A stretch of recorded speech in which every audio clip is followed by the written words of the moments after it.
Indonesia merupakan salah satu negara dengan penghasil sumber daya alam terbesar di dunia. Salah satunya yaitu pertanian. Sektor pertanian ini merupakan sektor yang sangat-sangat dibutuhkan oleh setiap negara untuk masa depannya.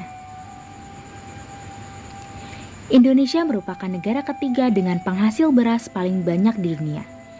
Indonesia juga memiliki lahan yang sangat luas untuk pertanian.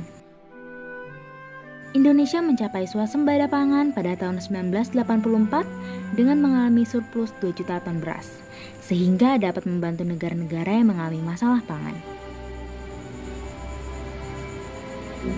Namun, mengapa Indonesia masih harus melakukan kegiatan impor beras dari luar negeri?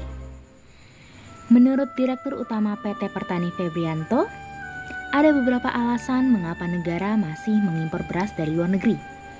Yang pertama itu, harga beras di luar negeri cenderung lebih murah. Pemerintah memilih untuk membeli beras dari luar negeri dikarenakan harganya yang jauh lebih murah dibandingkan dengan beras produksi lokal. Yang kedua, kualitas dari beras impor cenderung lebih di atas dari beras lokal.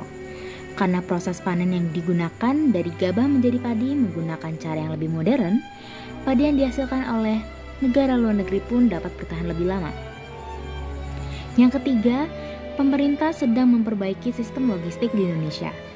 Pemerintah sedang berupaya untuk memperbaiki sistem logistik nasional, baik di darat maupun di laut, agar proses pendistribusian bisa lebih cepat dan diharapkan kebutuhan pangan akan lebih murah saat sudah sampai di masyarakat. Dan yang terakhir, maraknya mafia pangan di Indonesia. Mafia pangan ini dapat menjadi salah satu hal yang harus sangat kita perhatikan.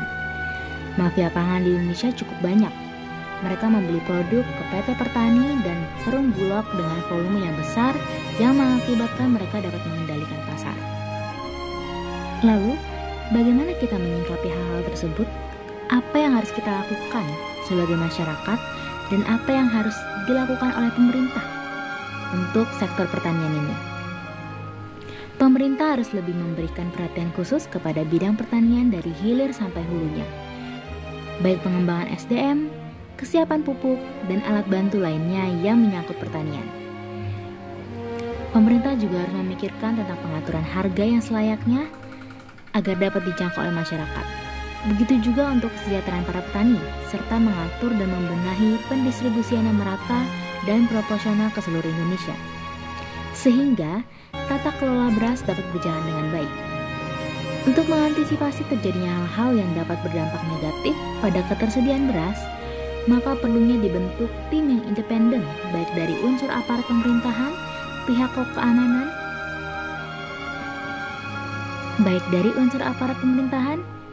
keamanan, LSM, maupun unsur-unsur yang terkait lainnya. Peraturan perundang-undangan mengenai ketahanan pangan, serta sistem yang diberlakukan harus ditinjau dan diperkuat kembali, sehingga tidak terdapat peluang penyalahgunaan kewenangan yang berakibat kepada minimnya ketersediaan beras. Pemerintah juga harus menjaga lahan pertanian telah ada, begitu juga mengembangkan program pertanian guna peningkatan dan penghasilan yang optimal.